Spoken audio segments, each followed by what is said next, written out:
अस्सलामुअलैकुम friends, quantum mechanics की lecture series में सभी फ्रेंड्स को वेलकम करते हैं।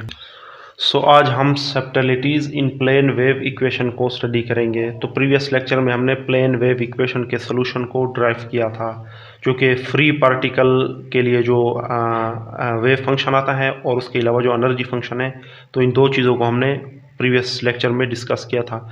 तो आज के लेक्चर में हम ये देखेंगे कि उसके अंदर सबटलिटीज़ कह दें या फिर आप इसे सिंपली ड्रॉबैक्स कह दें कि कौन कौन से इसके अंदर ड्रॉबैक्स मौजूद हैं। तो हम ये देखेंगे, पहला जो ड्रॉबैक्स है इसके अंदर वो प्रोबेबिलिटी में आता है। पहला ड्रॉबैक्स क्या है? Probability is constant. तो इस के अकॉर्डिंग जो प्रोबेबिलिटी आती है ना, वो कांस्टेंट आती है, हालांकि प्रोबेबिलिटी को कांस्टेंट नहीं होना चाहिए। तो कैसे आती हैं ये हम देखेंगे, ठीक है। तो हमने वेव फंक्शन जो कल निकाला था वो क्या था? Psi is equal to A plus e की पावर आयोटा के एक्स, और यहाँ पे प्लस ए माइनस ई की power minus iota K x, ठीक है। तो ये पॉजिटिव एक्सेस के लिए और ये नेगेटिव एक्सेस के लिए। लेट्स सी हम पॉजिटिव एक्सेस को इसको यूज़ कर लेते हैं और प्रोबेबिलिटी निकालते हैं। तो प्रोबेबिलिटी हमारे पास क्या होता है आपको पता होगा, ये हमारे पास होता है साई इंटू साई स्टेरिक, यानी कि साई का बार, ठीक है। तो साई हमारे पास सिंपली ये आ जाएगा पॉजिटिव के लिए, देखते हैं फॉर पॉजिटिव है ना, फॉर पॉजिटिव साई या पॉजिटिव वेव फंक्शन आप बोल दें, ठीक है। उसके लिए हम निकालना चाहते हैं, तो साई हमारे पास आ जाएगा ए प्लस ई की पावर आयोटा के एक्स। इसी तरीके से साई स्टेरिक क्या आएगा, जब हम इस साई का बार ले लेते हैं तो कॉन्जुगेट का साइन जस्ट चेंज हो जाता है, तो ये हमारे पास आ जाएगा माइनस आयोटा के एक्स। अब इसे मल्टीप्लाई कर लेते हैं प्रोबेबिलिटी डिफरेंस निकालने के लिए, तो ये हमारे पास आ जाएगा ए प्लस ई की पावर आयोटा के एक्स और ए प्लस ई की power minus iota K x, कुछ इस फॉर्म में आ जाएगा। मल्टीप्लाई करें तो ये हमारे पास आ जाता है ए प्लस उसका स्क्वायर, और ये टर्म क्या हो जाती है ई की पावर 0, क्योंकि ये प्लस हैं और ये माइनस हैं, आपस में ऐड होकर एक दूसरे को कैंसिल कर लेते हैं, तो ई की पावर 0 बच जाता है।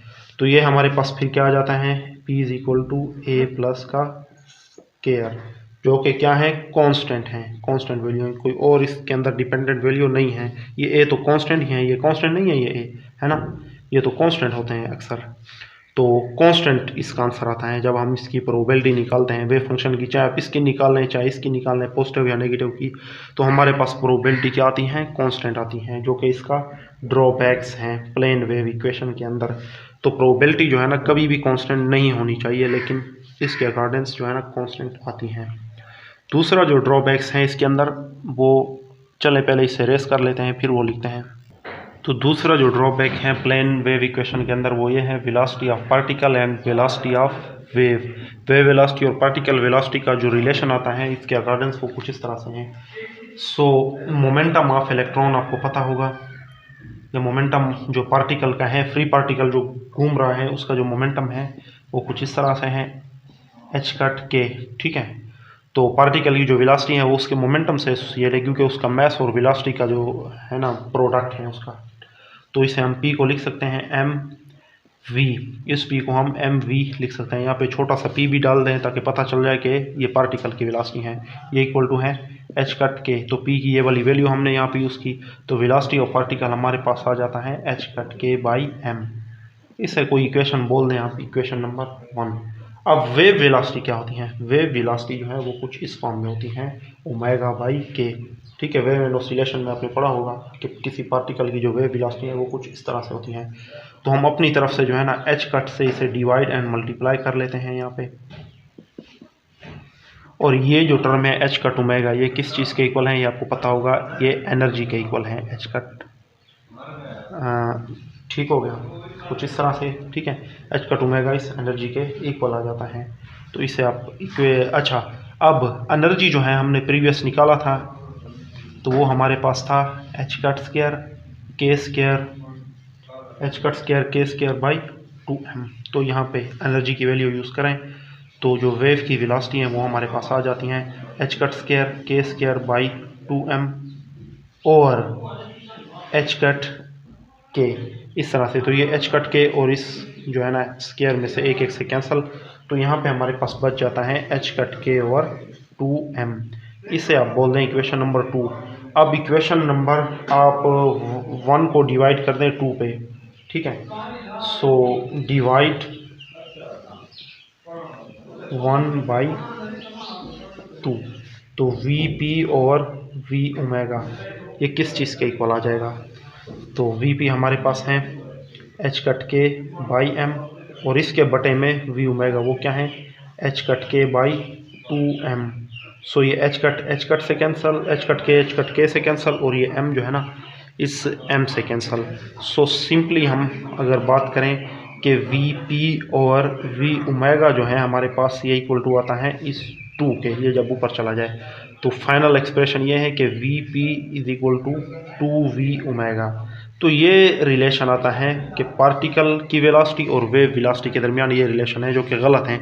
अब आप खुद ही देख लें कि क्या ऐसा हो सकता है कि पार्टिकल जो घूम रहा है उसके पीछे जो वेव है वो उससे डबल स्पीड हो, यानी कि पार्टिकल की जो वेव वेलोसिटी है तो वो उससे आगे निकल जाए और पार्टिकल जो है स्लो मूव करे?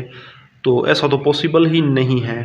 तो वेव वेलोसिटी जो है ना पार्टिकल की वेलोसिटी के इक्वल होनी चाहिए, या फिर इक्वल होनी चाहिए, लेकिन पार्टिकल की वेलोसिटी से तो ज़्यादा नहीं हो सकती ना वेव वेलोसिटी, कि वेव पहले आगे मूव करे, पार्टिकल उसके अकॉर्डेंस उसके पीछे मूव करे, तो ऐसा नहीं होता।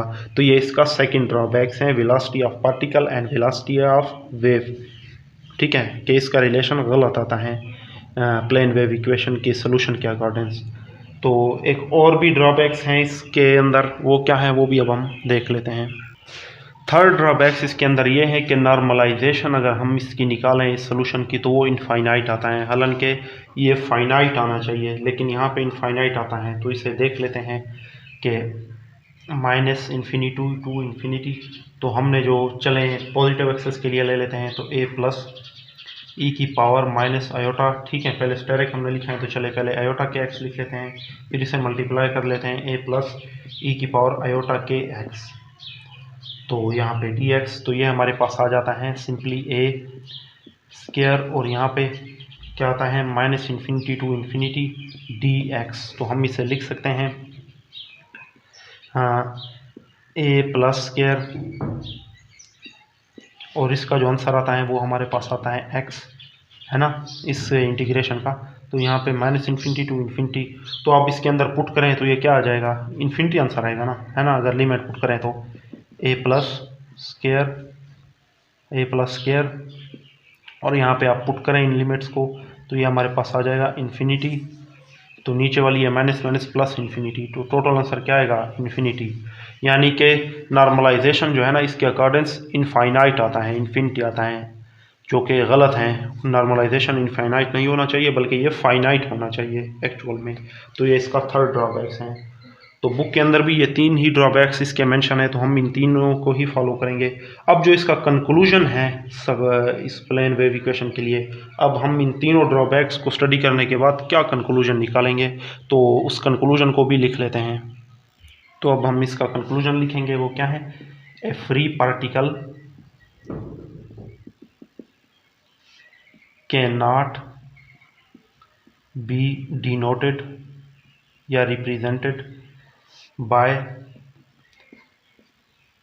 प्लेन वेव इक्वेशन, यानी कि फ्री पार्टिकल को हम प्लेन वेव इक्वेशन में जो है ना उसे नहीं लिख सकते। तो ड्रॉबैक्स आपने देख लिए, बल्कि हमें क्या करना चाहिए, इसका हल क्या है? Rather than we use wave packet, हमें वेव पैकेट यूज करने चाहिए। इसके लिए वेव पैकेट क्या है? Sum of wave. Wave packet का मतलब क्या है, ये ब्रैकेट में लिख लेते हैं, sum of constructive and destructive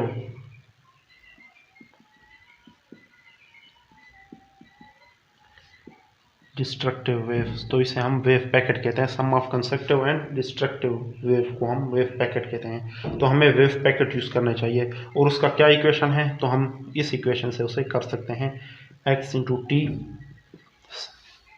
wave function, तो ये इक्वल टू है 1/2 pi minus infinity to infinity psi of K E की power iota K X minus omega T, और यहाँ पे आना चाहिए डी के।